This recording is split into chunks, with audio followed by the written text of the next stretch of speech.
loose women.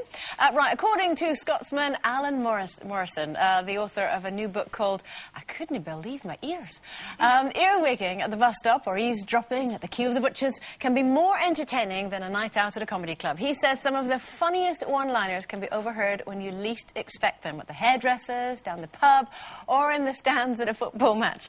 Is there anything wrong with a little bit of earwigging? Oh, I love a bit of earwigging. I love to know what's going on. I can have a conversation with somebody, in a deep, meaningful conversation, and be listening to what's going on. How disgusting is that? But I've got to say, very quickly, the best earwigging conversation was Jake the other day. He was in the room with his best mate. He's only 7, so he's still got this little voice. And he's into blondes at the moment, and he's got 2 blondes in his life. One is Suzanne, who's in the Eva Cassidy show with me, very pretty girl, and the other one's his childminder, Hayley.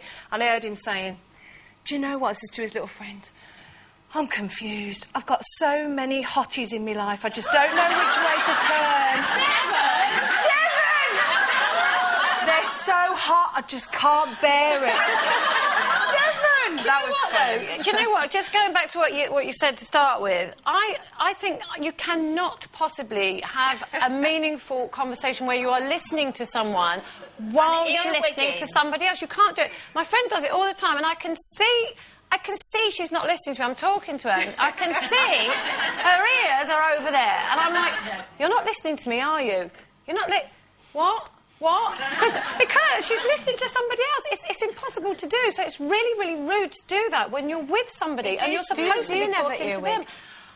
I can't. I literally can't. You know, we have these things in our ears here. As soon as someone speaks, I'm like, what? Oh, shut up! I can't listen to 2 things at once. Lie and say I'm listening when you're listening to somebody else, could you? No, absolutely not. I wouldn't. And I'm not interested if I'm having a conversation with somebody, I'll be talking and listening to them. But I do like, you know, when you're in the queue sometimes. I don't think you should listen anyway. I don't think you should listen to anything, because you just might hear what you don't want. I remember being in a restaurant one day, and I got my back to these 2 ladies sitting over here, OK?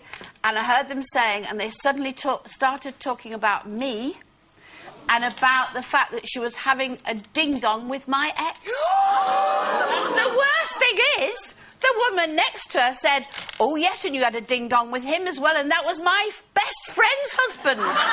So 2 in one go, so I thought you shouldn't. I didn't dare move. I was absolutely rigid and sat there and couldn't turn round, and they'd left ages ago, and I was still sitting. I should have got more details. I know, I tried. Well, do you know, it's quite good to listen in to people if you're in a queue, say. Like I was at immigration once in an airport, I think it was in Bangkok, and there's a massive, massive queue to get through passport control. And it was going really slowly, and I was just standing there like, moaning and ranting to myself like I do. Yeah. And there was this couple in front of me, and they were like, and the woman was like, oh, I don't know what's going on. What's going on? What's going on, Roy? I don't know what's happening here. Oh, I don't know, love, I don't know, but it's going really slow, isn't it? Yeah, but what's going... Oh, what... Look what he's doing. He's checking everyone's passports. He's checking everyone's passport. That's why it's taking so long. Honestly, I was on the floor. I couldn't stop laughing. It was passport control. But it is very odd when you do overhear people talking about you. I was in the doctor's waiting room. It was in the summer, and I overheard it was 3 elderly people, so they were talking quite loudly, so the whole place could hear. And I was opening the Village Fete where I live, and I heard one of them said, have you heard who's opening the Village Fete? And I sort of froze. I'm like this behind a magazine like this. And said, no, who is it? Somebody called Andrea McLean. Who's that? Never heard of her. Well, apparently she's a loose woman. Oh, that could be something.